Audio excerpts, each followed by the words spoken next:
Welcome, everybody. Jose J. Garcia with Garcia Home University here. The coaching series every Sunday continue. I'm gonna quit saying continue. We're just gonna keep it going forever. So that's our plan for anyway. That's about 45 minutes every Sunday at 8 p.m. Eastern Standard Time. We welcome everybody. It does not matter where you are in mobile home investing. You can be a veteran. You can be a beginner. Come on board. We love to have you. So definitely share this with any and everybody that you know may be of interest. Typically, we pick one topic, we cover it, and then we have an open floor, Q&A. We let anybody come in and ask questions, of course, throughout the video, of course. A little different in Clubhouse, definitely not what we got going on here. But tonight, we have two people speaking on here, which we've had a couple guests also come on, and that's something that we're growing into. And this comes from some suggestions from y'all. Give me suggestions which I want me to talk about. If there is a topic that you're struggling with, many times you may be struggling with something that a lot of people are about to or are struggling themselves. And unless you ask them, we can cover that topic. You just have a lot of confused people going on. So, but I have here with me, first up is Mr. Marlon. Marlon, you with us? Yeah, I'm here. Can you hear me? I can hear you. Yes, sir. There you are. How you doing? Great. I'm great. How about yourself? Good, good. Happy Sunday. Glad you could join us. I know you were traveling. So a little intro to Marlon here. Marlon is a mobile home park owner. He's a mobile home investor, entrepreneur, businessman out of Texas. So he has a lot that he can share here with us, a lot of knowledge, especially the what we're going to be covering, which is exit strategies with mobile homes, rentals, and rent-to-owns. A little comparison. They're all good exit strategies, but you have to know your numbers, you have to know your markets, and you have to know what you're doing. So that being said, everybody welcome Mr. Marlon here. How you doing? Glad to have you. Glad to have you. Here in about 20, 30 minutes, we're also going to have Mr. Ray Gomes. He has a lot of information for y'all as well. So like I said, 30 minutes ain't happening tonight. So it's not going to happen, Arnie. But let's go ahead and get started. So Marlon, the topic for tonight, the reason I wanted to bring you on is, and I've seen a lot more stuff. Of course, I keep up with you on social media. We talk from time to time. We originally had Mr. Marlon on a podcast. We brought him on and just kind of talked about some of his success and, what he does, why he does what he does and that sort of thing. But I'm sure he'll share a little bit with us. But let me first start out with your exit strategies. Let me jump on first and break down some of this. When you're thinking about, and this could be for a product or service, it doesn't really matter. When you think about mobile homes, before you invest in a single mobile home, one of the first things that you need to know is your exit strategy. A lot of people are still, I want to invest in this, I want to invest in that. They have not paid a single attention to what the market numbers are. And by market numbers I mean lot rents, rental rates, ARVs, what's sold in the past 30, 60, 90 days. They can't answer not one question of that. That being said is you do not know your market numbers. Okay. Now you wouldn't buy any of the product without knowing the comparison too, but somehow mobile homes seem to be okay. Not the case. You have to know your numbers on that, and you have to know your exit strategy, or at least know what can be done. When you know your market numbers, you know how many exit strategies you can use in that market. Certain areas, wholesale is about the only thing I would suggest. Certain areas, you're able to flip, you're able to do rentals, rent-to-owns, etc. Again, what it allows for. Let me make an example to that, okay? And I'll talk about this city quite a bit, not downing it by any means, but Columbus, Georgia. For those of you who know Columbus, Georgia, you got the rental rates in an area that are about 550, 600 on average. Okay. Now houses go a little bit more, but a mobile home is not a house. Okay. So the numbers are slightly less. Now, when you have rental rates in the area for 550, 600, let's say, however, and the lot rents are 450, 500, you see the spread you have in between. Would that be a good area for you to come in and say, I want to have a rental here? If you go in here like I did, and you start rehabbing all these mobile homes and you create them into rentals, you are profiting about $100 a month. Okay. Yes, it's still positive. Yes, it's still passive, but you're a landlord. One thing that breaks in this mobile home, it could be a sink, a toilet, anything. There goes your $100. Now you're in the negative. So you see why it is so important to have these exit strategies and know your market numbers. So you have to have your spread. Okay. 4 exit strategies that I can think of here for you when it comes to mobile homes. Okay. Wholesale. And many times seen more as a rookie, as a newbie kind of thing. That's nonsense. The more deals you do, the more you advertise, brand, and market yourself, the more deals that are going to come to you. You cannot take all the deals. There's no way. Okay. So at one point, you're going to have to wholesale them off. You're going to have other investors that you can partner with, network with, or simply hand a deal over to. Maybe at this specific time you have one too many, you can hand over to. Here in the next 2 months, 3 months, whenever it may be, works the other way around. But again, the more you do it, the more you're going to have these deals, and there's no way you can take them all out. For those of you that follow my Let's Do Deals on Tuesday, that's kind of where that comes from. I have 20, 30. This Tuesday coming up, I have 20 in Tennessee to present to y'all. I have 2 more in Alabama. We still got about 20 in Central Florida. So you see what's happening here. I cannot take all these deals in rehab. I'm trying because the portfolio, the goal is 100 RTOs a month. So, that's in the mix as well. But you have wholesale, then you have rentals, then you have rent to owns, and then you have flips. All these can be very profitable, again, if you know your market numbers. Marlon, anything you want to add to that? I think you hit on it pretty well, especially when you mentioned know your numbers. That's the most important. I always say begin with the end in mind, right? Know your exit strategy. One good way you can find an exit your numbers is what I like to look at is single family rentals in the area and apartments in the area. Look at your apartment rent rates and make sure I normally typically try to become at least $200 below apartments. And for my mobile homes, especially if I'm gonna rent them out or either rent to own or own a finance, if you could come in that low, the folks that need that housing can't afford it. And you will see that folks will start leaving those single family residences or apartments to get your mobile home for the price, and then various other reasons, like they have a little bit of yard and they have less restrictions and things like that. So privacy. Yeah, know your numbers. That's very important. Sure.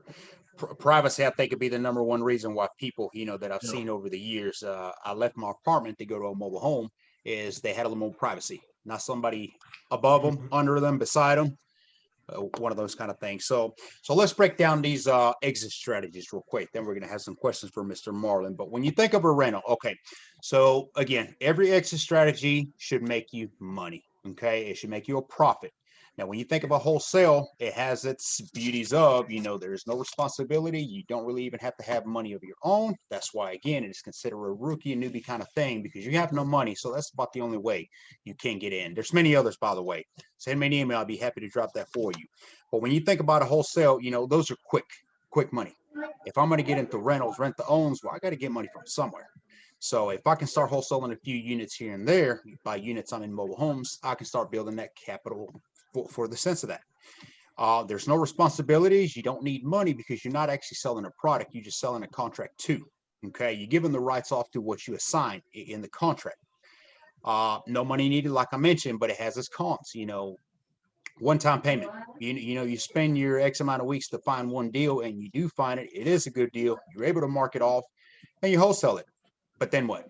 You got to start over and start over and start over. There's nothing wrong with that. And your buyers list, your sellers list should be growing because you're constantly advertising. But again, it's a one-time thing. Every time you close on that one, you got to start over. Okay. So it has its plus and its cons to that. Rental is the longest passive income. As long as the tenant keeps paying you on time, no, that's a headache because you're a landlord now. Nothing wrong against that either, but you are a landlord. You are full responsible for that property. Any and everything that breaks, and they will, okay, you are responsible for that. Calls come at the worst possible time. It seems like when I was a landlord, it was always when it was family time, when I was out trying to have dinner, and suddenly that toilet just seems to always leak at that time. That just happens. I think that's part of it. So now, granted, too, when I was doing it, I didn't exactly have the structure of like I should. There's management teams now. There's handyman contractors getting me on standby. So there's many ways you can structure this. I'm not down talking landlord by any means. Again, it has the largest and the best passive income. Because as long as you're sitting there renting it, it's collecting your money. We call these things ATMs. They keep popping money out. And you're giving back. Don't forget that when you provide affordability living, you are giving back in a sense. Okay. So you are helping somebody out. Then you have your rent to owns. Rent to owns has a pros, has a cons as well. Pros on that is you are not a landlord anymore. Okay. That you are selling the property out to somebody and you're giving them an opportunity. A bank and credit union do not lend on mobile homes inside of a park. Okay. So that's something that if you finance for somebody, you're actually helping that individual out. So that's a huge plus on that. They take better care of the property. That is, you have a rental mentality and a rent to own, a buyer mentality, and it's very differently. One takes care of the property because it's going to be for them, where in the sense as a rental, many times you have people who, it's not mine, I don't care about it kind of thing. It's an attitude that goes with it. So a few things to list on there. Again, Marlon, anything you have to that? That's great information. I know typically people kind of get away from actually renting mobile homes out, and I'll throw some out there. It depends on the condition of the mobile home. If I can rent that trailer, if it's a newer trailer and I know it don't have that many problems, I'll rent that trailer for a couple of years and then start collecting payments on it, then on the financing. And only because I get to get my return back up front, right? And then I turn around and sell it. So I'm kind of like, doubling my return by doing that. But the condition of the mobile home has to be perfect. It has to be the right deal for that strategy. Absolutely. Yeah, and we're going to talk about your part because you definitely have other options as well, being, the level of your investment. So good stuff on that. Every exit strategy can work. And again, I like to invest in parks that I can come in and do more than one. You heard me mention the example of Columbus. Nothing against Columbus, beautiful city, but you cannot be a landlord there. Even if you did a rent to own and you're able to tackle on another $50, maybe $75 to top of, is it really worth your time in a sense? I like to look at it that way. If the city over, I can make double that amount or even more than that, I'm going to focus a little bit more on that sense. So, just something that you have to weigh, but you have to know your numbers. I cannot stress that enough. Okay. So, And Mr. Garcia, I'd like to add one more thing, Mr. Garcia. Just for the folks out there, the newbies, just be mindful of your state laws when it comes to owner financing or rent to own. That's a huge, huge deal. So make sure you're aware of your laws, your local and federal laws when it comes to owner financing. Absolutely. And myself or Marlon are not attorneys. We cannot give you legal advice. Any and everything we give you is for educational purpose, but he's definitely right on that. When it comes to rent to owns, to agreements, especially when you start taking in interest, there's a lot of things that go hand in hand. I would highly suggest that you visit with a real estate attorney. Yes, there may be an expense, but it's well worth your time. So Marlon, how is Texas market doing? Texas market, man, like we spoke last time, Texas is awesome and booming and great. Mobile week, I was ordering some mobile homes a couple of weeks ago, and we're like the Texas market, the Texas dealers, they're like 4 months out. So we can't get no new mobile homes in. And it's funny because you can pass by the dealerships and they have mobile homes on the lot, but they won't sell them to you. 4 months, that's actually pretty good. Over in South Carolina, I think they're past a year. All these parks are waiting. Wow. Yeah. So I was just talking to somebody about that and how long the wait is and how suddenly a lot of these used units, there's a lot more interest too, because if you're a park owner and you're investing right, you're not going to sit there and wait for a year before you get a property. Absolutely not. Yeah. Well, good. So, go ahead. And what's happening is, since the demand is there, now the price of your homes are going up. So, picking up a trailer, a mobile home, manufactured home for $40,000, low 40s, those days are over, right? Because the price of material has went up, the demand for the homes are there. So now the price just went up. It's funny you mentioned that. I just got through making a video after getting a phone call this weekend. You figure I know better, but I guess I got surprised anyway. The inflation of lumber alone, PVC, electrical, all going up. Yes, we get it. But inflation of lumber. I had a contractor. I got 5 deals happening in East Georgia. And he said, hey, Mr. Garcia, we do have to do the back bedroom. Apparently, there's a bunch of soft spots, and we're just going to go and replace it off. Okay, it's got particle board anyway. Get rid of it. He says, I already estimated how much material we need between the 2x6, 2x4s in the corners, and X amount of plywood sheets. $540. That's one bedroom. In this video that I made, is something I was talking about is that, yes, 7 years ago, it's, a while. But when I started, that was $15 to $20 a sheet. So I would brag about I can redo an entire bedroom in a mobile home, 14x70 on average, for about $100, because that's all the material I need. Right. Then you put, of course, the carpet, the vinyl, whatever you want. But the inflation, it is outrageous. Yes, definitely. the numbers when you say even the new one for 40,000 is over with. I mean, I would say the same thing, and that's what I mentioned on there is 5,000 mark number that I like.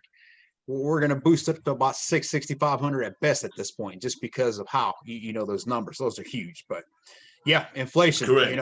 Do not let that, for those of you listening in, do not let that discourage you. Marlon may do it a slight different. I don't know. He can answer this after me, but I'll say it this way. If you can still invest in a mobile home and only spend a third of what its final price is going to be selling point, you're doing okay. Yeah, it's still a great return in it, but like you started off, just know your numbers, know those rehab costs. Know what's going to cost to repair or replace that floor, and then you know your exit strategy at the same time, right?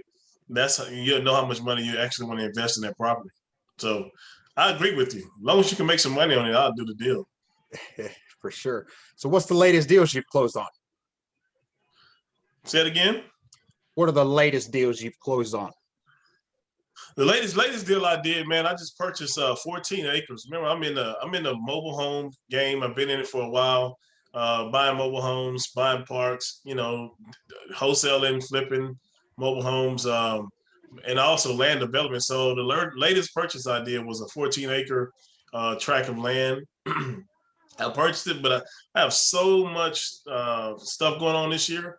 I'm just gonna wait till next year to start developing it. Not gonna jump into it right now because I can only do so many things at a time, right? So I'm just building my team, and we'll wait to start that development next year. Absolutely. And I'm still that park you probably see on social media. We still, turn that park around as well. Yeah. Big stuff. We're going to talk about little differences in that as well. For those of you on this call and Instagram, I'm trying to pay attention to you as well. Facebook, I'll be honest, I'm not watching you. So hopefully you can join us on Zoom. Better off. But you can go to start dropping your questions if you can on here on the chat bar, and I'll be asking Mr. Marlon some of these. But Marlon, one thing I want to touch up real quick, and I mentioned this on mostly all my calls that I do during podcasts or recordings, and that's how people they hold back. I always tell people if I knew what you knew back when I got started, I would have been so much further ahead. There are so many people that have so much knowledge, but will not pull that trigger. They hold themselves back. What is your thoughts on that paralysis by analysis? I think when you come to holding back, don't want to pull a trigger. I think fear plays a lot in that. And I actually jumped on a call twice with a gentleman, and fear less, thrive more.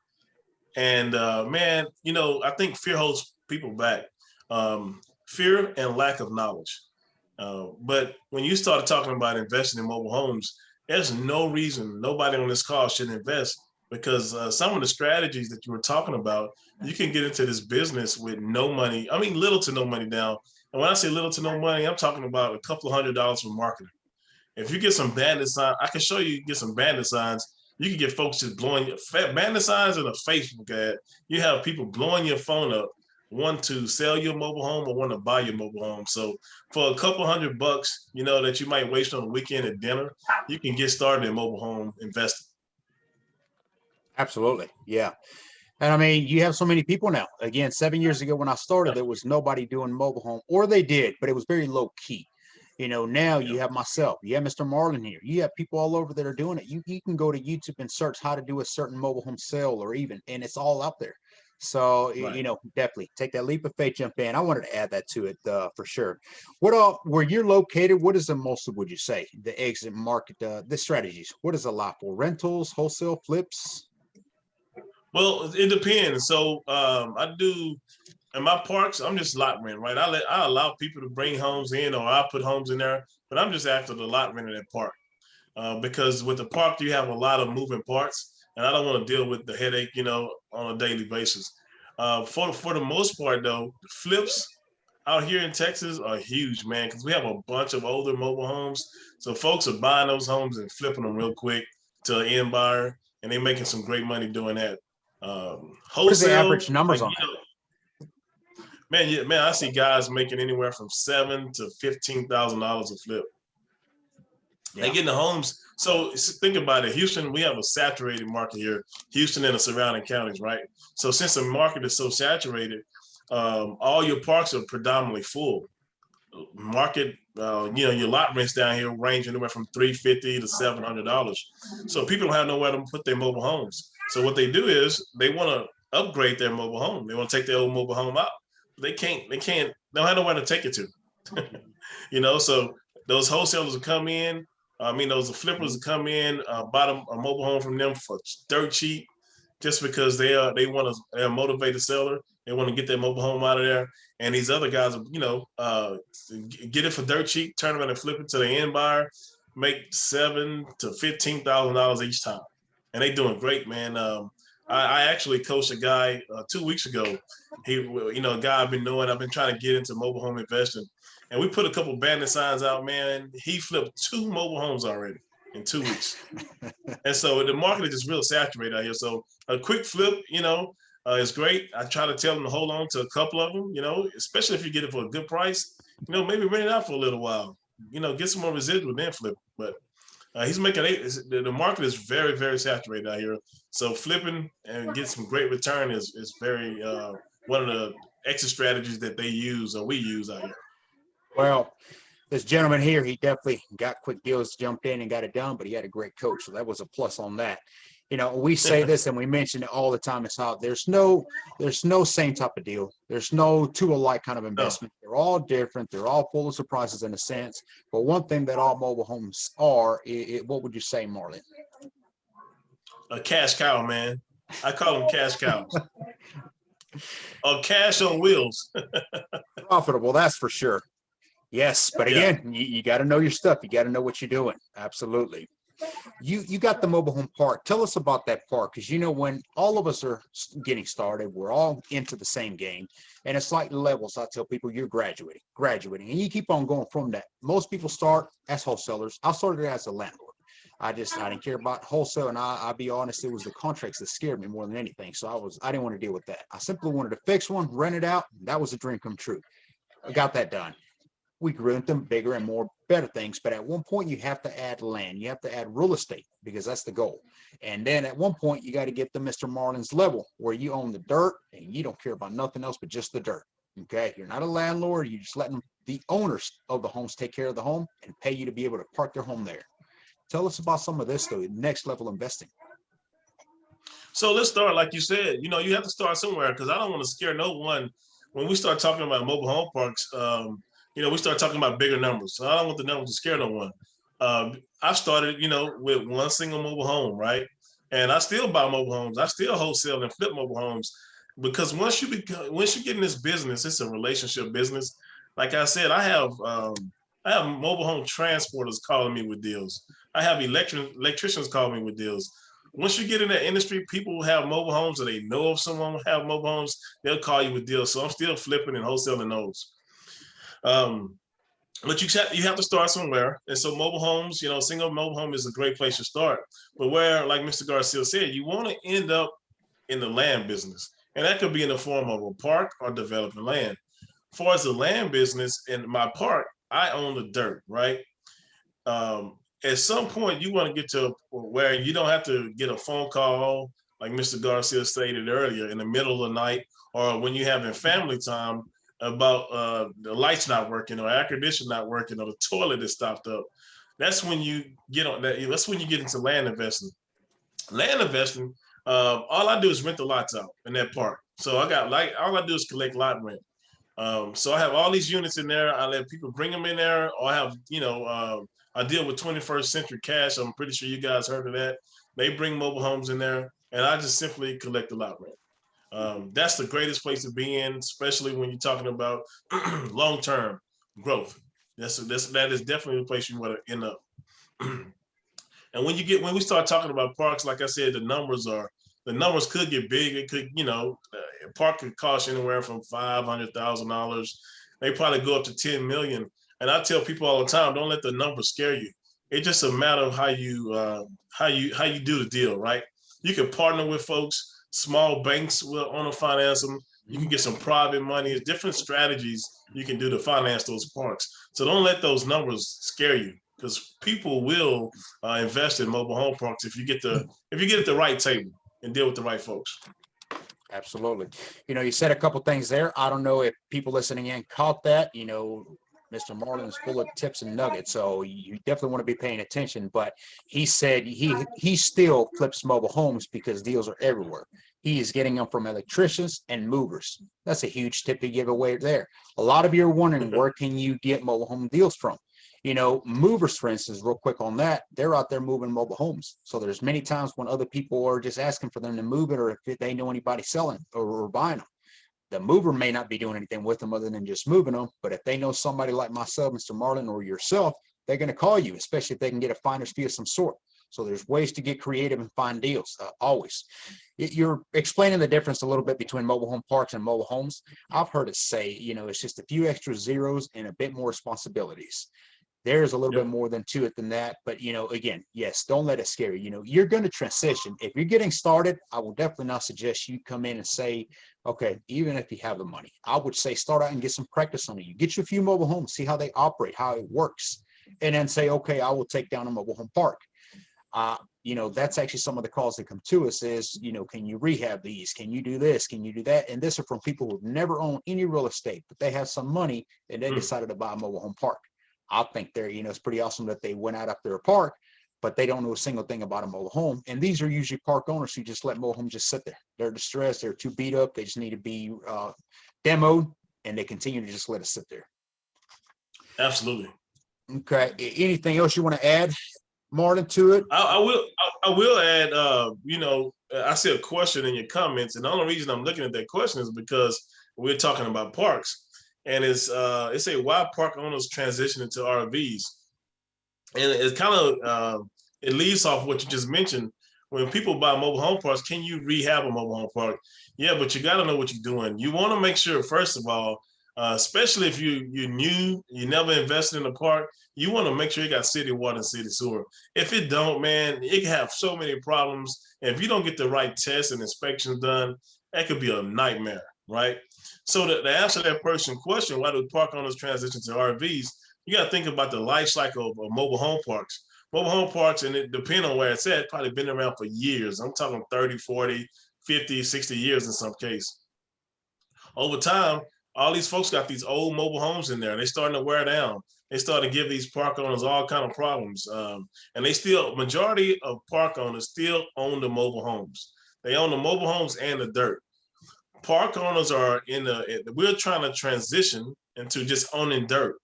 So the quickest way to own dirt is to get out of that mobile home park, open up an RV lot, an RV park, allow people to bring their own RVs in, and then you're at that sweet spot where you just rent the land out.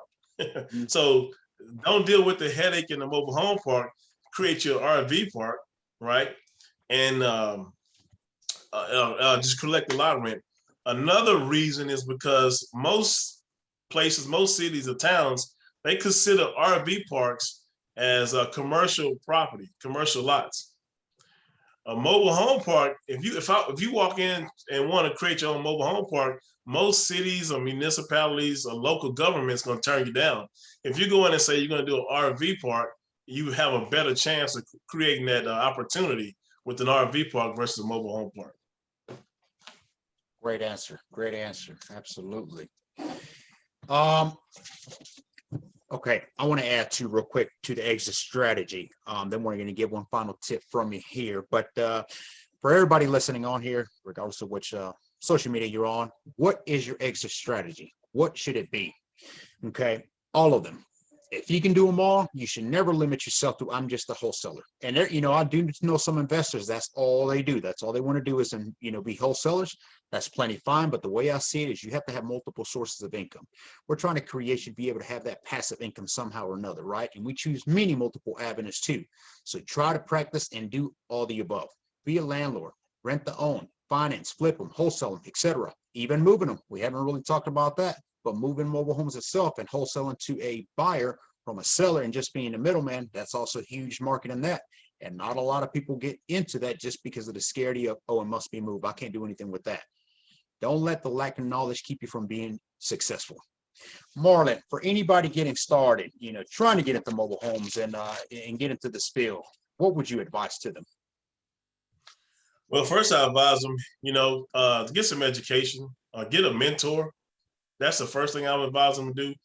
When you first get into the business, if you have no knowledge of mobile homes, you can really get hurt. You can hurt yourself. You can purchase a mobile home and, it might look fine and dandy. It might look pretty. The floors are good. The kitchen is good. Bathroom has no problems. But you can purchase it if the titling, some simple as a title is not clear on it, or the tax is not paid on it, or you don't know how to check the taxes. Some small thing can hurt that deal. So I would definitely say get a mentor, get someone to help you out. You can do it on your, you can do it on your own. It's enough education if you just watch YouTube channels all day. If you watch social media all day, you can try to gain that knowledge and gain that information. But it might take you 5, 10 years to get it right, to get that knowledge down. If not, I say get some education and get a mentor. Get in the game, man. It's so many deals out here. The market is great. It's getting saturated. A lot of folks are coming into the market, and it's only so many mobile homes out there to flip and wholesale. So I say jump in. Well said. Well said. Coaches are not an expense; they're an investment. The best investment you can ever invest on is yourself. So keep that in mind. That is all I have for Mr. Marlon. But before we let him go, does anybody have any questions for him? Drop them on the comments here. He's here. He's joined us. I think he had to rush back and get into the office to do this. So y'all got a chance to be able to ask a question here. Marlon, definitely thank you for coming on here. I know it was short notice. As always, we love to talk to you and have you back on here. So you can stick with us if you like. Maybe some other questions will come on. At this time, we're going to go ahead and bring Mr. Ray and let him on. So let me see. What is 21st century that Marlon mentioned? There's the questions. 21st century. So 21st century mortgage. We talked about, how can you find banks that will finance mobile homes? And while you do have some small banks or local banks that will finance mobile homes, 21st century mortgage, they predominantly, all they do is finance mobile homes. So you could Google them, look them up. They out there. Say you want to flip a mobile home, or you want to sell a mobile home to someone else. One thing I teach my students is pre-qualify your folks through 21st century mortgage, especially if they're not paying cash. You pre-qualify them. They do great finance rates. I mean, your credit score could be as low as like a 560, right? You can have you don't have to have great credit. It's a little money down, but they will finance most mobile homes. So that is a great product out there. Check it out, Google it, and they'll definitely get your home finance for you. Thanks. Good stuff. Good stuff. Can you offer any advice, things to look out for when wholesaling a mobile home park? Say it again. Can you offer any advice, things to look out for when you're wholesaling a mobile home park? Absolutely. So, when you wholesaling a mobile home park, first of all, call me. I might want to buy it. No, on a serious note, when you wholesaling a mobile home park, you want to make sure that seller is giving you true factual information, right? Majority of the time you have, especially if it's a mom and pop park, meaning, a single person that may have owned the park for years, their numbers may not be correct, right? So when they run their rental numbers every month, when they collect rent every month, they may not be, having a good record of it. They might not have good bank statements. They might be collecting cash. They might not have all the documents from when they bought the park, or even one of the issues I ran into, they didn't have all their records from fixing up their plumbing, making repairs to the mobile homes. They didn't have records of none of that. So when you go to the wholesale that park, of course, the new buyers want that information. Well, if you don't have all that great information, they're going to have to spend money to go in and make sure that park is up to par. You want to make sure on the first end that you get all that factual information from that person. Do all your due diligence. The things, like I said, to check out for your city water, city sewer. Make sure your rents are coming in. Make sure they have all the contracts for every tenant that's on the property. All the vehicles that's supposed to be on the property are supposed to be on the property. Make sure you check with the city. This is big. This is huge. Make sure you check with the city on the local government and see if they have any issues with that park. Make sure they're not about to close that park down, or make sure that permit for that park owner is not about to expire and they don't want to renew it. Because that could be a big deal. Because if you turn around and sell it to someone and that park has issues, they're gonna come looking for you. So that's a few things you need to look out for, especially when you want to wholesale a park. Let me add to that a little bit, Marlon, too. And yes, definitely do your due diligence. All too often I hear wholesalers say, "Oh, I don't really need to know that," or "I don't really care about this or that." That's a wrong attitude. As a wholesaler, yes, you're not really in the responsibility to buy something. You're selling a contract, you're selling them the rights too. But the more information you know, the better, the more efficient you're going to be. You have to know just as much information as an investor or more, because if you were wholesaling that park to me, I'm going to hit you with every question, and I expect you to know all the questions. So just like Marlon says, all these, whether it's the well, septic, water, another thing and this is another tip for y'all, is growth. I wouldn't even mention this to the seller. If the seller's selling me a mobile home park, one of the things I'm going to check with the city is, can I add additional mobile homes, mobile home pads? That is something that I'm going to advertise to my buyer, because that is a selling strategy. Now, this park can grow even more in the sense of ROIs and numbers. If they were to go in there and fix it up and flip it, they can do a lot more. That's something that maybe even the seller was not aware of. So a lot of things, wholesaling a mobile home, stick-built house, that's one thing. A mobile home park, that's a whole different animal. So, okay. We're going to stop it at that and let Mr. Ray come on. So Marlon, again, thank you, sir. Awesome advice, awesome nuggets, tips. We look forward to keep talking with you. Absolutely. Thank you for having me. Yes, sir. All right. So next we have an investor, businessman, entrepreneur friend, Ray Gomes. He is a virtual sales consultant and best-selling author, investor, entrepreneur, all-around businessman. He is here to talk to you all about credit.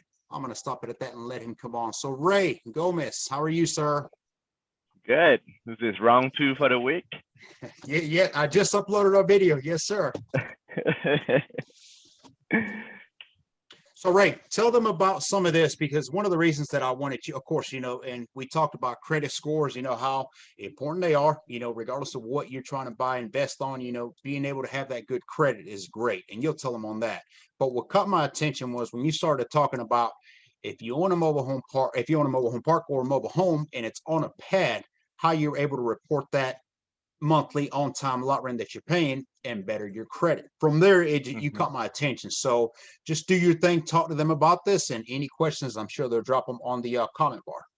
Yeah, absolutely. So let me tell you a little bit about myself. So I've been through a process of having bad credit where I couldn't even get an apartment or anything like that because of bad credit.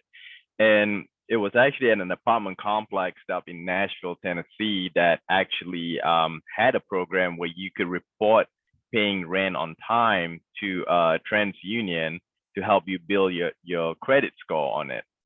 So unfortunate for me, I ran into a buddy of mine who was doing credit repair for quite a while, and I needed to repair my credit as well. And it so happened that we have this program where you pay $9.95 a month, where we report you paying rent on time each time you pay rent on time. And what that does is, not only does it help you boost your credit, but it also helps you in case if you wanted to get that extra loan or you're trying to get a mortgage down the road, it shows you actual proof that you can make payment on time.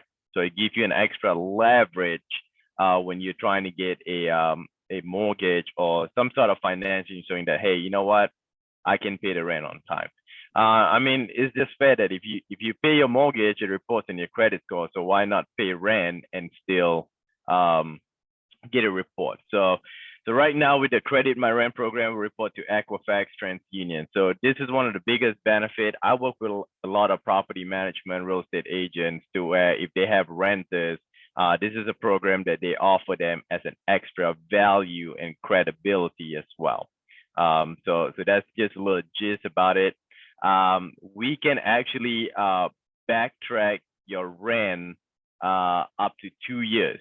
So we can go back 2 years prior to the same address. So all we have to do is confirm with your landlord that you've been paying on time, and it will be reported to your to TransUnion Equifax. So If you're a landlord owner, this could be an extra benefit for you to offer some help to your tenants, right?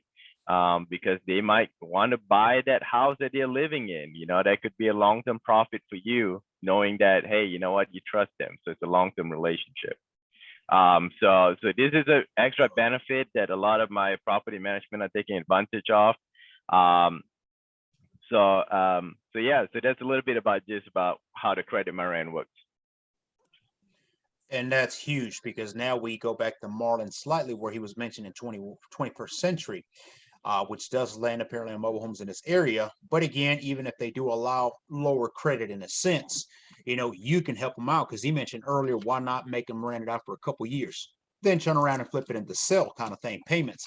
Well, that would be ideal and perfect. That would give you, in a sense, a couple years to work with them in their credit to get it up to the par. So when Mr. Marlin decides to sell, now they can actually qualify for it. Mm-hmm. Okay. How can they set up with you, Ray, on here? I'm trying to see if there's any questions for you on the chat as well. But if they wanted to take advantage of this here and do so, how can they? Okay, there's a couple of ways you could do this. So part of what my financial services, I'm part of financial educational service where you could actually sign up as an agent yourself. So each time someone sign up for the Credit My Rent, you get a $25 commission, I would say, for yourself. So you get some money back for yourself. Or another way you could do it, you send them to me and I'll take the $25. I mean, either way, you know, you're helping someone. I'd rather you make the money, right?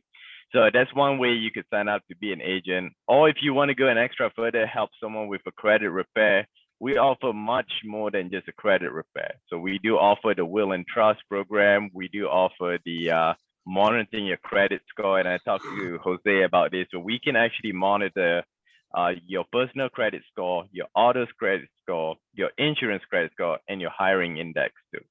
So if you want to hire someone, you can put them on a program, see if they are lying to you or they're actually a good worker, right? Based on, you know, how long they stay at a job. So, but the will and trust is huge, right? Because we all know that, you know, sometimes you pay a lot of money to set up a will and trust, and it may sometimes not even be right. Another thing is that part of the program with the credit repair, you have our own credit attorney. So our credit attorney, if there's any dispute that needs to be done, there's no upfront fee. All they do is you split a certain percentage with the lawyer if your case were to be won. So there's no uptime fee. So that program is $89 a month. You get a residual income. I think starting off, you get like $12 a month residual income. So, you know, there's a lot of other offers. So you can set up one-on-one time with me to learn more of the program. I can share the link. I've been doing this for 3 years now. Like I said, I struggle with credit.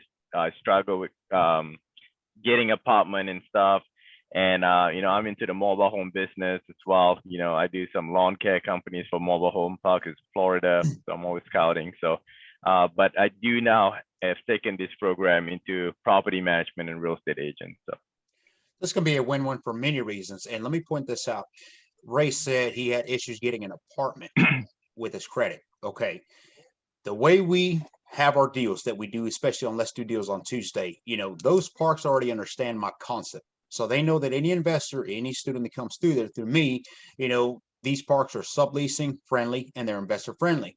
That's not every park. And that you may not be working with me and trying to get into a park, not to live in it, but to invest in it.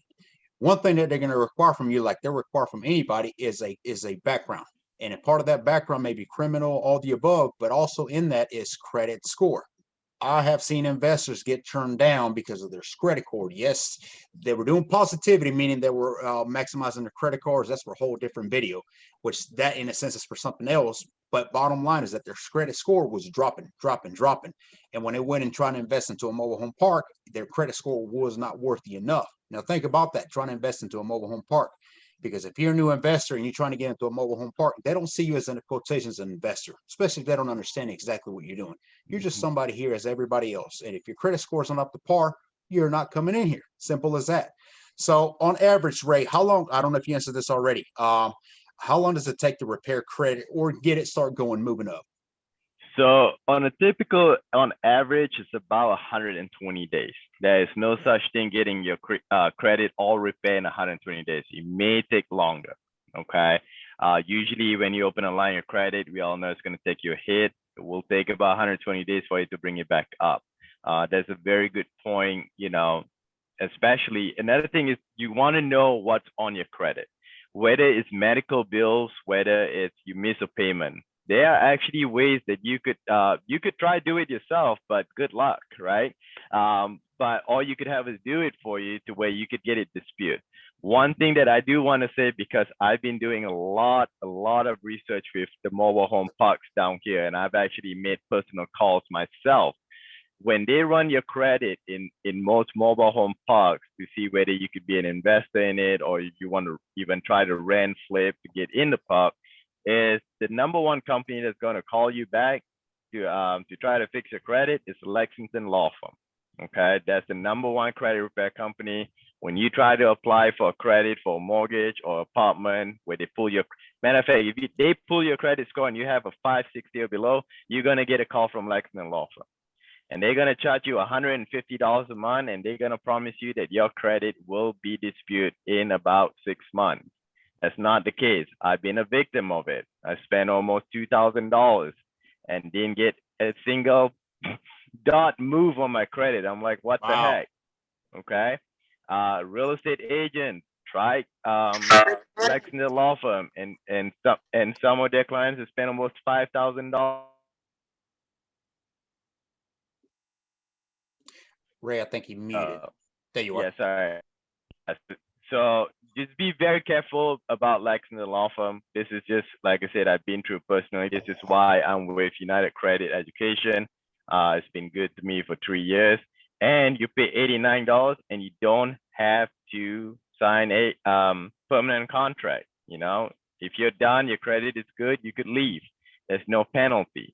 Lexington Law Firm, once you sign on that dotted line, you have to make that payment. There's no way for you to get out of it.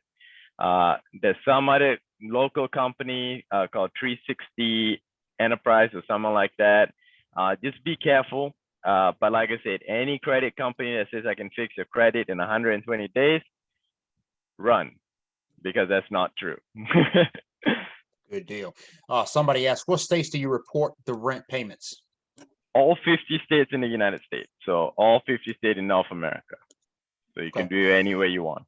Ray, if you don't mind dropping on the comment bar there, your contact, your email, or how people can get a hold of you. I'm sure they will. We'll be on the call for another couple minutes, but yep.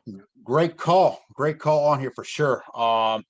So again, for those of you listening, this is about what we're trying to do on these calls, and send me suggestions. J@GarciaMHU.com.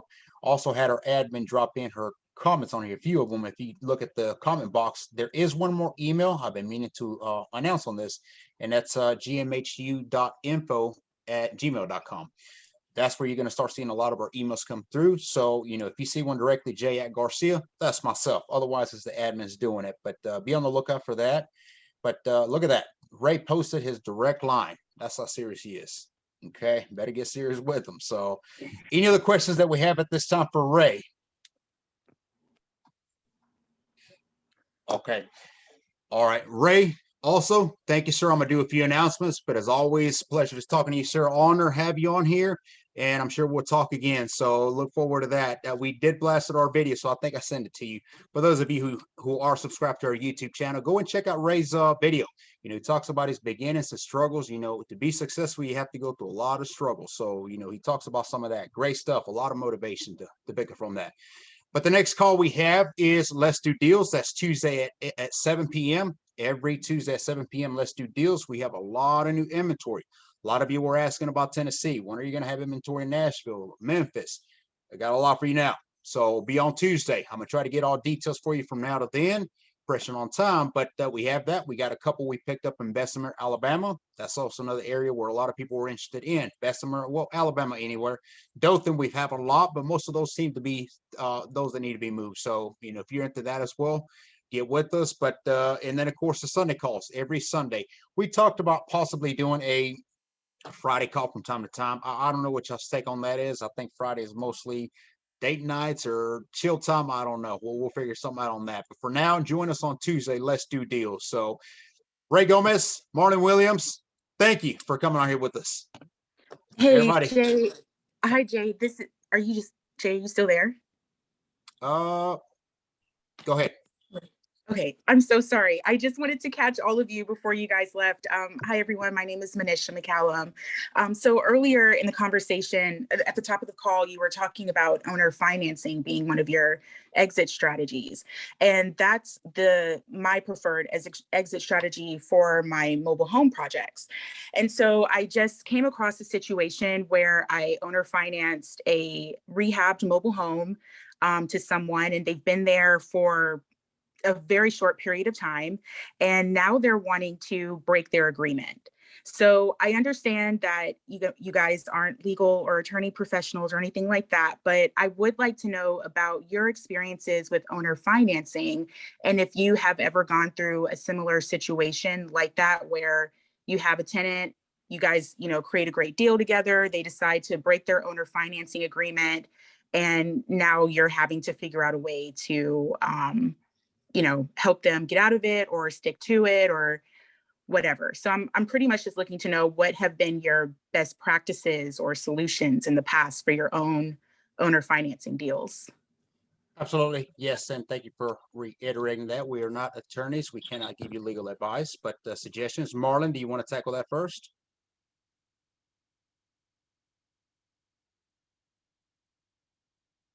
Marlon, I think you're muted. I'm sorry about that. Like you said, I'm not an attorney, but I have dealt with that before. So it depends on how that property is titled. Is it a real property versus personal property? Is it tied to land, right? If it's tied to land, you probably gonna have to go through the foreclosure process. But if it's personal property, it's kind of like a car, right? You're just gonna get your car back. So you definitely want to consult with an attorney. But when it happened to me in the past, this is a strategy called cash for keys. So you don't want to turn it into a battle. You don't want to take it to court. You want to deal with that person. How can you and that person leave the situation both happy? Maybe give them some money back. Maybe, tell them you won't file on them. Maybe tell them, you can scare them a little bit. You want to put it on their credit or something like that, right? If they just leave the property. The greatest thing is about it, now you can get that person out of the property and focus on rehabbing that property and selling it again or renting it again or whatever strategy you want to do. But I would keep it out of court because it could get messy, especially if you didn't finance it correctly, especially if you was corrected interest and all those things, if you didn't abide by the correct laws. Okay, thank you. Okay. I think that was the last one. And we post these on our YouTube, these recordings. So if you missed it, you can go ahead and watch it on there. Drop some comments. If you have questions additional too, drop them on there and we'll be sure to answer them. Cash for keys, love it. Absolutely. All right. Well, that does it for this evening. Till Tuesday, everybody. Thank you for joining us. All right, thanks.